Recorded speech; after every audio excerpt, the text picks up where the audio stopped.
Valdemar II, called Valdemar the Victorious or Valdemar the Conqueror, was the King of Denmark from 1202 until his death in 1241. The nickname Sejr is a later invention and was not used during the king's own lifetime. Sejr means victory in Danish. Background: he was the second son of King Valdemar I and Sophia Validarsdottir, a daughter of Richeza of Poland, and a West Russian prince. When Valdemar's father died, young Valdemar was only 12 years old. He was named Duke of Southern Jutland, represented by the regent Bishop Valdemar Knudsen. Bishop Valdemar was an ambitious man and disguised his own ambitions as young Valdemar's. When in 1192, Bishop Valdemar was named Prince Archbishop of Bremen, his plot to overthrow King Canute VI with the help of German nobility and sit on Denmark's throne himself was revealed. Duke Valdemar realized the threat Bishop Valdemar presented.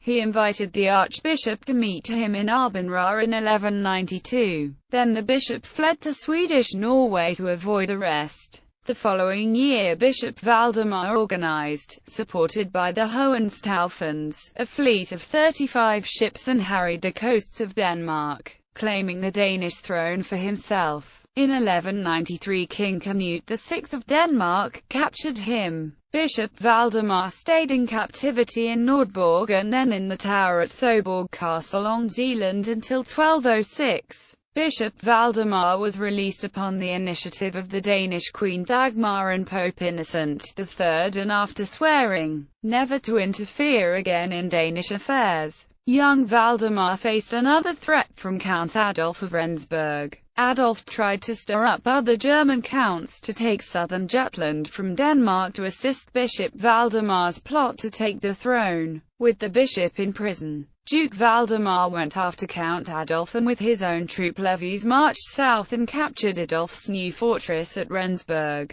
He defeated and captured the count in the Battle of Stelor in 1201 and sent him to sit in a cell next to Bishop Valdemar. 2 years later Duke Valdemar let Count Adolf buy his way out of prison due to an illness by ceding all of Schleswig north of the Elbe to Valdemar. In November 1202, Duke Valdemar's elder brother, King Canute VI, died unexpectedly at the age of 40, leaving no heirs. Reign. Duke Valdemar was subsequently proclaimed king at the Jutland Assembly. The nearby Holy Roman Empire was torn by civil war due to having two rivals contesting for its throne, Otto IV, House of Guelph, and King Philip, House of Hohenstaufen. Valdemar II allied himself with Otto IV against Philip. In 1203 Valdemar invaded and conquered Liebeck and Holstein, adding them to the territories controlled by Denmark. In 1204, he attempted to influence the outcome of the Norwegian succession by leading a Danish fleet and army to Viken in Norway in support of Erling Steinveg, the pretender to the Norwegian throne. This resulted in the Second Bagler War, which lasted until 1208.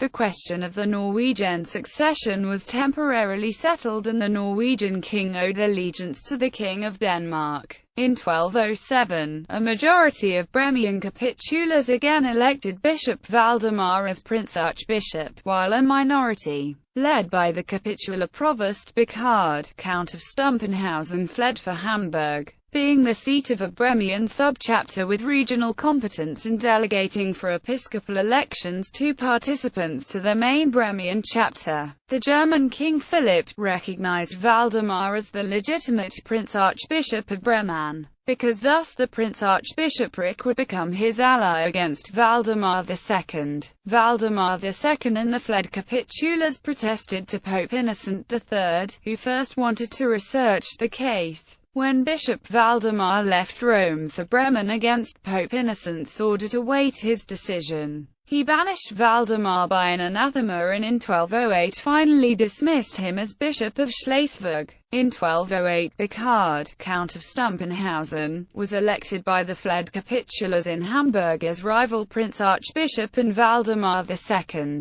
usurping imperial power, invested Burchard with the regalia, with effect only in the Prince-Archiepiscopal and diocesan territory north of the Elbe. In 1209, Innocent III finally consented the consecration of Bishop Nicholas I of Schleswig, a close confidant and consultant of King Valdemar, as successor of the deposed Bishop Valdemar. In 1214, King Valdemar appointed Bishop Nicholas I as Chancellor of Denmark, succeeding the late Peder Sundsen, Bishop of Roskilde. In the same year, Valdemar II invaded with Danish troops the Prince-Archiepiscopal territory south of the Elbe and conquered Stade. In August, Prince-Archbishop Valdemar reconquered the city only to lose it soon after again to Valdemar II, who now built a bridge of the Elbe and fortified a forward post in Harburg upon Elbe. In 1209, Otto IV persuaded Valdemar II to withdraw into the north of the Elbe, urged Burchard to resign, and expelled Prince-Archbishop Valdemar. In 1210, Innocent III made Gerhard I, Count of Oldenburg, Wildeshausen, Bremen's new Prince-Archbishop.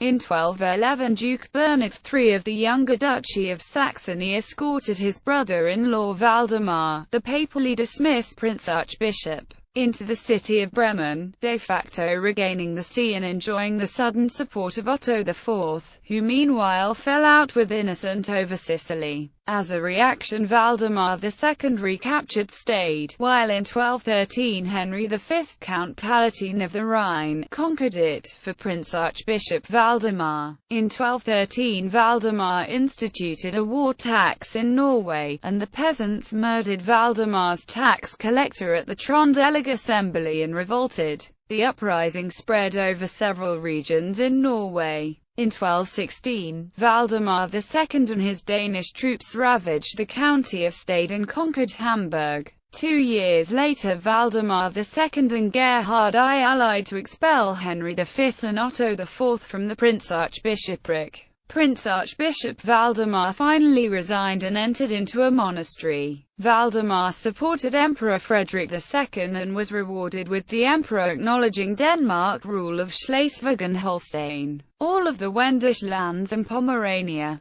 Battle of Lindenice. The Teutonic Knights, who had been attempting to Christianize the peoples of the eastern Baltic, but by 1219 they were being hard-pressed, and turned to Valdemar for help. Pope Honorius III elevated Valdemar's invasion of Estonia into a crusade. Valdemar raised an army and called all of Denmark's ships together to transport the army eastward. Once assembled, the fleet numbered 1,500 ships. When the army landed in Estonia, near modern-day Tallinn, the chiefs of the Estonians sat down with the Danes and agreed to acknowledge the Danish king as their overlord. A few of them allowed themselves to be baptized, which seemed to be a good sign. 3 days later, on the 15th of June 1219, while the Danes were attending Mass, thousands of Estonians broke into the Danish camp from all sides. Confusion reigned and things looked bad for Valdemar's crusade. Luckily for him, Václav of Ruggen gathered his men in a second camp and attacked the Estonians from the rear. During the Battle of Lindenice, the legend says that whenever Bishop Sundsen raised his arms, the Danes surged forward, and when his arms grew tired, and he let them fall, the Estonians turned the Danes back. Attendants rushed forward to raise his arms once again, and the Danes surged forward again. At the height of the battle, Bishop Sundsen prayed for a sign, and it came in the form of a red cloth with a white cross which drifted down from the sky. Just as the Danes began to fall back, a voice was heard to say, "When this banner is raised on high, you shall be victorious." The Danes surged forward and won the battle. At the end of the day, thousands of Estonians lay dead on the field, and Estonia was added to the Danish realm. Estonians were forcibly baptized as Christians, but according to an in-depth study of the Liber Sencustanii by the historian Edgar Sachs, the Estonians quite voluntarily converted to the Christian faith.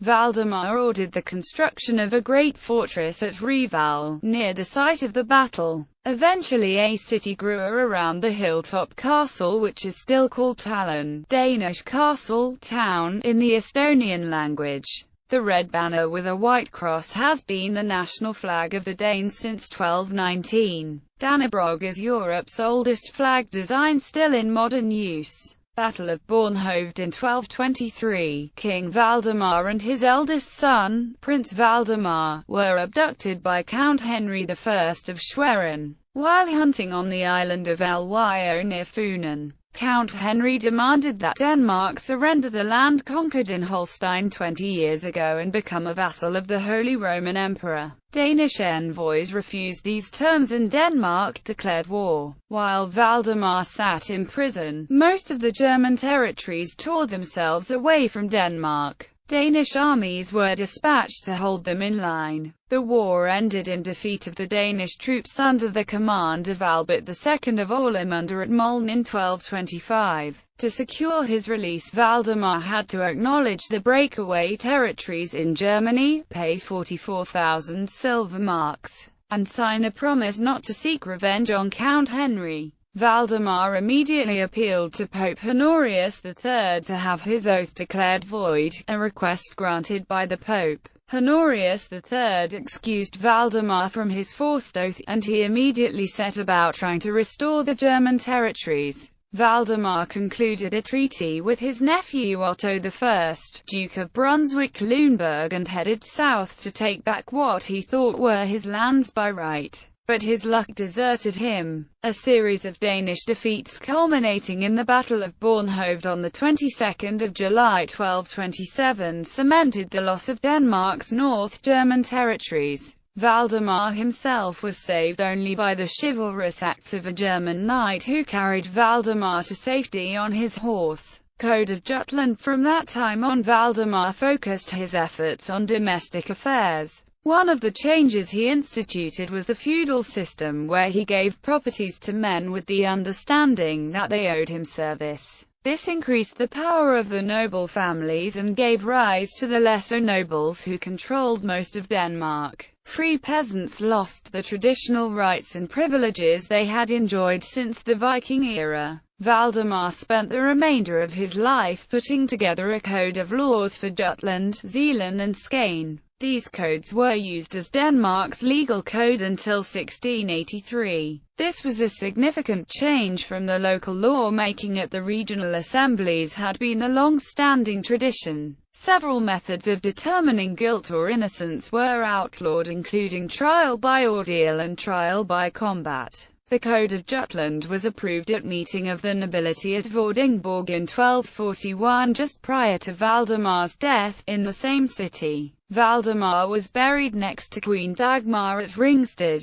Marriages. Before his first marriage, Valdemar had been betrothed to Rixa of Bavaria, daughter of the Duke of Saxony. When that arrangement fell through, he married first Margareta of Bohemia, also known as Queen Dagmar, in 1205. She was the daughter of Przemysl Ottokar, King of Bohemia, and quickly won over the hearts of the Danes. By this marriage, Valdemar had a son, Valdemar, whom he elevated as co-king at Schleswig in 1218. Unfortunately, Prince Valdemar was accidentally shot while hunting at Refsnes in North Jutland during 1231. Queen Dagmar died in childbirth in 1212. Old folk ballads say that on her deathbed she begged Valdemar to marry Kirsten, the daughter of Karl von Ryes, and not the beautiful flower, Berengaria of Portugal. In other words, she predicted Berengaria's son's fight over the throne would bring trouble to Denmark. After Margaret's death, in order to build good relations with Flanders, Valdemar married Berengaria of Portugal in 1214.